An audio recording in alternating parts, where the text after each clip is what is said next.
ये समझाइए कि कल से सीज फायर जब से हुआ है, अब एक तो ये कहा जा रहा है कि ये कल तक है, यानी कि आने वाले कल तक, क्योंकि डीजीएमओस के दरमियान जो राबिता होगा उसमें फिर कुछ चीज़ें आगे चलेंगी और क्लियर होंगी। ये बताइए कि ये जो बात कही जा रही है ये किस हद तक ठीक है या सीज फायर परमानेंटली हो चुकी है और कल से मुज़ाकरात का आगाज होगा? बहुत शुक्रिया। देखिए, पहली बात तो ये है कि ये सीज फायर अमेरिकी सदर की स्टेटमेंट में ये नहीं कहा गया था कि 12 तारीख तक है। ये परमानेंट सीज फायर है, क्योंकि ये स्टेटमेंट देखिए, अमेरिकी सदर 2 दिन के लिए सीज फायर तो नहीं करवाएंगे। ये अमेरिकी सेक्रेटरी ऑफ स्टेट ने और फिर उसके बाद जो विक्रम मिश्री उनके फॉरेन सेक्रेटरी ने स्टेटमेंट जारी की, ये सीज फायर हो चुका हुआ है। अब सारी बात है, भारत की साइड पे प्रॉब्लम यह है कि उनको चाहिए थी पॉलिटिकल स्पेस, वो जो फेस सेविंग चाहिए थी नरेंद्र मोदी साहब को, वो फेस सेविंग नहीं मिल रही थी। तो इस तरह की अभी भी वो आके बातें कर रहे हैं, चल रहा है दिस एंड दैट, सो इससे कोई फर्क नहीं पड़ता। और जारी बात है, आप देखें, ये we have to act like mature nations. हमें मेच्योर नेशंस की तरह काम करना है, लीडरशिप का ये काम होते हैं। देखिए, पाकिस्तान ने अपनी कैपेबिलिटी दिखा दी। अगर हम उस रात जब ये पाकिस्तान ने बम्बार्डमेंट शुरू की, तो हम 4 बजे से लेकर सुबह 10 बजे तक 6 घंटे बम्बार्डमेंट किए, एंड दे रियलाइज्ड कि इनकी क्या कैपेबिलिटी है, ये क्या कर सकते हैं। और अगर आपको याद हो कि जो CNN की रिपोर्ट आई थी जिसमें उन्होंने कहा है कि अमेरिकी वाइस प्रेसिडेंट ने नरेंद्र मोदी को ये कहा कि ड्रामेटिक एस्केलेशन हो सकती है, मैं आपको कहता हूं पाकिस्तान के साथ बात करें, एंड देन वो एग्री हुए पाकिस्तान के साथ बात करने पे। आप सिर्फ इस चीज से अंदाजा लगा लें कि 1.4 बिलियन का मुल्क, इनकी वॉर रेटरिक चेक करें, जिंगोइज्म चेक करें, और एक फोन की मार सारी, एक फोन की, और कहते थे हमने पाकिस्तान से बात नहीं करनी। ये भी कहते थे हम मीडिएशन भी नहीं पसंद करते, हमें अमेरिका की मीडिएशन नहीं पसंद। और फिर कल खुद कहना पड़ा कि हमारी पाकिस्तान से मीडिएशन कराओ, जब पाकिस्तान ने कल परसों सुबह 10 बजे बम्बार्डमेंट बंद की। आधे घंटे बाद इनकी मिलिट्री की जो खवातीन आई, उन्होंने स्पोक्स पर्सन आई, उन्होंने कहा जी हम डी एस्केलेशन चाहते हैं, अगर पाकिस्तान भी एस्केलेट ना करे। तो इनको बहुत अच्छे से पता है कि इन्होंने क्या गलतियां की हैं, और अमेरिका का जो प्रेशर इनको आया, और अमेरिका ने इनको ये बताया कि अगर आप कुछ करेंगे तो उसके कॉन्सिक्वेंसेस आपके लिए बिल्कुल अच्छे नहीं होंगे। सो मैं समझता हूं कि salute to Pakistan arm forces, Pakistan political class and to the Pakistani nation, जिन्होंने इंतहाई कमिटमेंट के साथ हौसला भी दिखाया, और जब एक्ट करने की बारी आई तो ऐसा एक्ट किया कि नरेंद्र मोदी साहब को ये कहना पड़ा अमेरिका से कि सीज फायर कराएं। So this cease fire is for long term. बाकी कन्वर्सेशंस बैक चैनल पे होती रहेंगी, लेकिन ऑब्वियसली मिसट्रस्ट इतना बढ़ चुका हुआ है हमारा, क्योंकि ये डायरेक्ट कम्युनिकेशन नहीं खोलते। अमेरिकी वाइस जो secretary of state Marco Rubio ने कहा था डायरेक्ट कम्युनिकेशन खोलें, इन्होंने नहीं मानी। जब पाकिस्तान ने 6 घंटे बम्बार्डमेंट की, तो उसके बाद इनको कम से कम ये कहना पड़ा कि हम डायरेक्ट लाइन ऑफ कम्युनिकेशन खोलते हैं, और फिर बाकी सारी मोडालिटीज इनके साथ तय हुई। तो सवाल सिर्फ इतना है कि इनको चाहिए कि ये अपने अवाम को बताएं कि ये जो वॉर रेटरिक है अच्छी नहीं है। पाकिस्तान की कैपेबिलिटीज का भी पता है, स्किल्स का भी पता है, और पाकिस्तान कभी भी अग्रेसर के तौर पर ना सिर्फ भारतीय कौम ने और भारतीय सियासतदानों ने पाकिस्तान की सलाहियत देखी है, बल्कि पूरी दुनिया ने देखी और एतराफ़ भी किया है। वकार खान साहब, ये सब कुछ जो हुआ इसके पीछे बहुत सारे सवालात भी हैं। पहले जिस तरह से अमेरिका से कहा गया कि बयान आया कि पाकिस्तान और भारत का ये जो दरीना मसला है, दहाइयों पुराना मसला है, हम इसमें इन्वॉल्वमेंट नहीं शो करेंगे। लेकिन बिलाखिर जब ये सीज फायर होता है और सारा मामला सेटल डाउन हो रहा होता है, डिफ्यूज हो रही है सारी चीज़ें, तो उस वक्त अमेरिका की इन्वॉल्वमेंट के बाद ही चीज़ें हल हुई हैं। आखिर इस सब के पीछे क्या गेम हो सकती है? इससे पहले मैं एक असेसमेंट बता दूं बनिया के बारे में। बनिया is a generally I would से RSS mindset. I am not saying कि किसी खास कम्युनिटी का है। वो किसी और कौम के बारे में किसी ने कहा था, बट वो I think we should not mention. Bania is either at your throat और एट योर फीट। अगर ये ताकतवर हो तो आपके गले पड़ जाएगा, ठीक है। और जैसे ही आप इसको डिफरेंस करेंगे, डिफाइन करेंगे, पाँव पड़ेगा। This is what is happened. देखें, मैं वही कहता हूँ, बार बार कहता हूँ कि ठीक है, इंडिया के भी अपने satellites, they precisely know it उनके साथ क्या हुआ है। Western world precisely knows, because मैंने बताया ना कि सैटेलाइट के जरिए पूरी ये बैटल जो थी, जो चीमा साहब से कह रहे हैं कि 6 घंटे ये चला ऑपरेशन जो है, ये लाइव देखा गया। इससे पहले एयर बैटल लाइव देखी, दे नो इट। अभी जो वेस्टर्न आई थिंक एनालिस्ट का हमें वो अनफॉर्चुनेटली जब तक वहां से ना हमारी एंडोर्समेंट नहीं होती, वो कह रहे हैं कि मे भी पाकिस्तान ने गिरा दिया हो। तो अभी बंदा नहीं सर, ये वकार खान साहब, मैं इसमें एक इन्फॉर्मेशन भी दे दूं, ये वहां से भी इस बात की तहकीक भी हो गई है, उन्होंने श्योर भी कर दिया है। जो यूरोप की एक डिफेंस तज्जियाती वेबसाइट है, बल्गेरिया मिलिट्री रिव्यू, उसने ये मेंशन किया है कि जो एंटी एयरक्राफ्ट सिस्टम है S-400 वो तबाह किया गया है, जो कि पाकिस्तान के जवाबी हमले में तबाह हुआ है। और साथ ही साथ उन्होंने कहा कि भारत की दिफाई हिकमत अमली पर इसके दूरस नताइज होंगे। और इंपॉर्टेंटली उन्होंने ये कहा है कि S-400 की तबाही जो हुई है ये सबसे ज़्यादा हाई प्रोफाइल वाक़या है अब तक पाक भारत जो कशीदगी में जितना कुछ हुआ है। बाकायदा तौर पर अब ये जो वेस्टर्न वर्ल्ड है वो भी रिपोर्ट करना शुरू हो चुकी है। जी बिल्कुल, वो ऐसा ऐसा चीजें आएंगी। सिर्फ मैं कह रहा हूँ कि इसमें actually stakes are very high. एक तो भारत का पॉलिटिकल क्लाउड और जहां खड़ा किया जा रहा था एज अ काउंटर वो खत्म हो गया। दूसरा, इसमें आई थिंक वेस्ट का जो इंडस्ट्रियल कॉम्प्लेक्स है दैट इज एट स्टेक। मैंने बताया ना कि अगर $50 मिलियन का J-10C है और $300 मिलियन का आपने रफाल है, तो फिर आप 6 J-10C क्यों ना ले लें। सो उसको चेक करने के लिए फिर आहिस्ता आहिस्ता इंफॉर्मेशन दी जाएगी, लेकिन दे हैव टू एक्नॉलेज कि it's a combination of Chinese technology और फिर पाकिस्तान की, एंड देन पाकिस्तान की मिलिट्री है जिसमें मेनली लेड बाय एयरफोर्स है, फिर नीचे है ग्राउंड पे ऑपरेटर्स है। आप ख्याल में सारी लड़ाई में was it only the pilots? Definitely वो मेन उसमें ऑपरेटर्स हैं जिन्होंने रडार जैम किए, फिर ground based air defence system से हाई मैट से लो, फिर एक आई थिंक ह्यूज जो है साइबर वॉरफेयर हुआ है जो उसमें उनके ग्रिड्स को अटैक किया जा रहा है। पूरा सिस्टम है जी। तो ऑल टोल्ड उसमें I think now west is very, America ने सारा लाइव देखा है एंड प्रॉब्ली इंडिया को भी समझ आ गई थी जब ये गए। उन्होंने बताया कि भाई साहब ये 200 किलोमीटर की पट्टी आपकी फारिग हो चुकी है और अगर पाकिस्तान आगे चलता है, हाई वैली टारगेट की बात आई, तो आपकी military capability will cease to exist.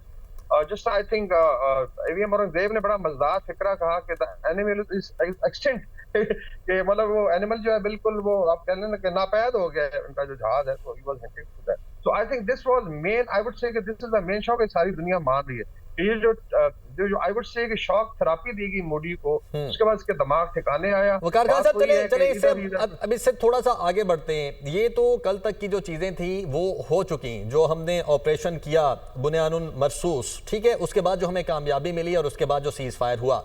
अब आगे क्या होने जा रहा है? कल पहली दफा सीज फायर के बाद बात होगी DGMOs के दरमियान, और कल जब बात होगी तो क्या बात होगी और कैसे आगे मामला चलेगा?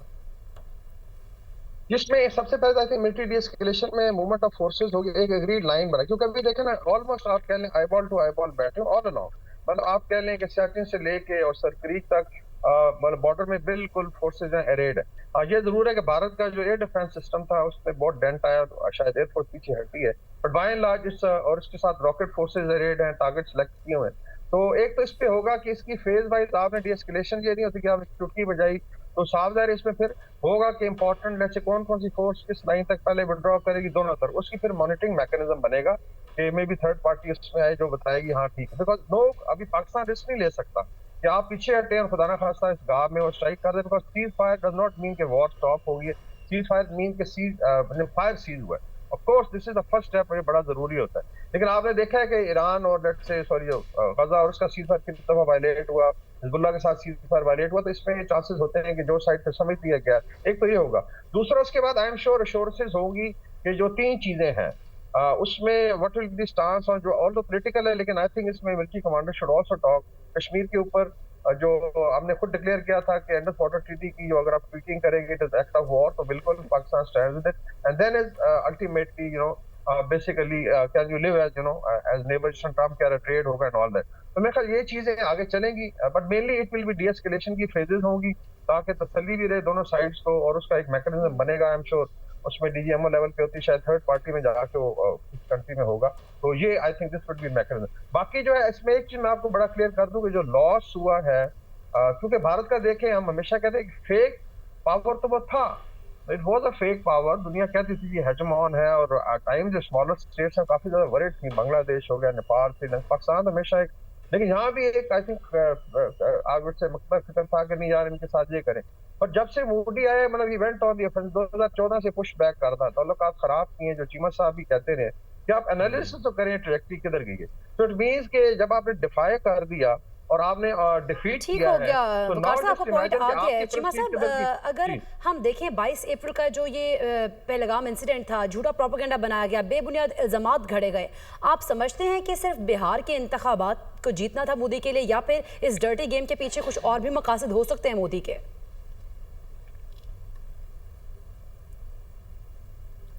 चीमा साहब जी जी जी, अच्छा मेरे से सवाल है। देखिए मैं इसमें मैं बता देता हूँ, देखिए मैं बताता हूँ, मकासद तो इनके लॉन्ग टर्म मकासद हैं और बेसिकली आपको पूरा पैटर्न समझना होगा।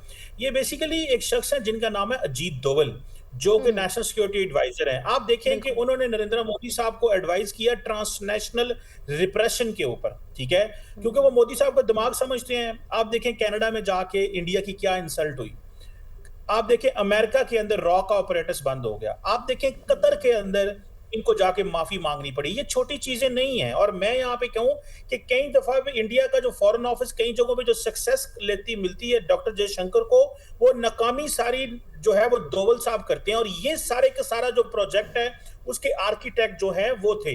अब एक जो इनका था ना, इलेक्शन तो एक हो गया लार्जली। देखें अगर इसको मैं कहता हूं कि पाकिस्तान के बारे में तो हमेशा ये बात होती है कि जब भी वहां पे बॉर्डर पे जंग है तो समझो इंडिया में इलेक्शंस हैं, तो वो इलेक्शन तो चल रहे हैं, एक तो वो फैक्टर मैं उसको कहता हूं। लेकिन ये ओवरऑल नरेंद्र मोदी के अंदर इमेज है कि वो इस खित्ते के बहुत बड़े अनडिस्प्यूटेड लीडर बनना चाहते हैं। इसलिए वो कहते हैं कि ये जितने भी मुल्क हैं हम इनको कुछ नहीं समझते। मैं समझता हूं कि ये जो कल हमने किया है, हमने बेसिकली पूरे खित्ते, पूरे साउथ एशिया का जो दिमाग है, पूरे साउथ एशिया के लोगों को लिबरेट करवाया है उस नरेंद्र मोदी की सोच से, उस भारत की सोच से जो अपने आप को मुसल्लत करना चाहते हैं पूरे खित्ते के ऊपर और कहते हैं कि हम जनाब जो डोमिनेट हम करेंगे।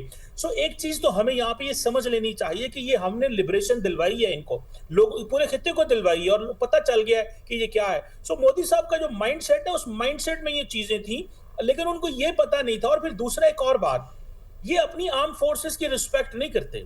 अगर आप इनका थोड़ा स्ट्रक्चर देखें तो इन्होंने एयर चीफ, नेवल चीफ और आर्मी चीफ के ऊपर एक पोजीशन रखी है CDS, chief of defence staff, और वो जो शख्स है वो इन्होंने रिटायर्ड बंदे को उस पोजीशन पे लगा दिया है। सो जिसकी वजह से इनके अंदर बड़ी वो खींचातानी रहती है और ये अपनी मर्जी करते हैं, मुसल्लत करते हैं अपनी मर्जी के नताइज लेना चाहते हैं अपनी अफवाज से। लार्जली वो जो नताइज होते हैं उनका डिविडेंड पॉलिटिकल होता है। आप देखिए चाइना है, चाइना के खिलाफ ये कभी बात नहीं करते, चाइना के खिलाफ अपनी फोर्सेस का कभी इस्तेमाल नहीं करते। नरेंद्र मोदी जब 2020 में डोकलाम वाला वाकया हुआ उसके बाद इनके मुंह से चाइना लफ्ज नहीं निकलता और ये पूरी की पूरी इंडियन ऑपोजिशन कहती है। लेकिन पाकिस्तान के नाम पर ये रोज लेंगे, पाकिस्तान के बारे में ये रोज बात करेंगे। सो मेरा ख्याल है इंडियन फोर्सेस ने हाफ हार्टेडली लड़ा, जिसकी वजह से इनको नुकसान ये हुआ क्योंकि एक पॉलिटिकल पर्पसेस के लिए इस्तेमाल करी था। 2019 में भी किया, अभी भी कर रहे हैं। और अगर आपने वो स्टेटमेंट देखी हो जो इंडियन एयर चीफ की है कि भाई हमारे पास तो जहाज ही नहीं है, हमारे पास वो तैयारी नहीं है। बेशक राफेल आ गया लेकिन उनके अंदर वो कॉन्फिडेंस नहीं था, वो चीजें नहीं थी। सो मुझे लगता है कि ये जो मोदी साहब हैं इनकी पोजीशन बड़ी कमजोर हुई है इंडिया के अंदर। और दूसरा ये जो हम राफेल की बात कर रहे हैं, एक कमेंट उसमें करता चलूं, फ्रेंच इंटेलिजेंस भी मान गई है, अमेरिकन भी कह रहे हैं, ब्रिटिश भी कह रहे हैं, तमाम ममालिक ने ये कहा है कि इंडिया के जो जहाज हैं वो गिर गए हैं। CNN ने कमेंट्री की, BBC ने कमेंट्री की, अब तो पूरी दुनिया में ये लिखा जा रहा है। और ये जो बात हमने की थी कि जो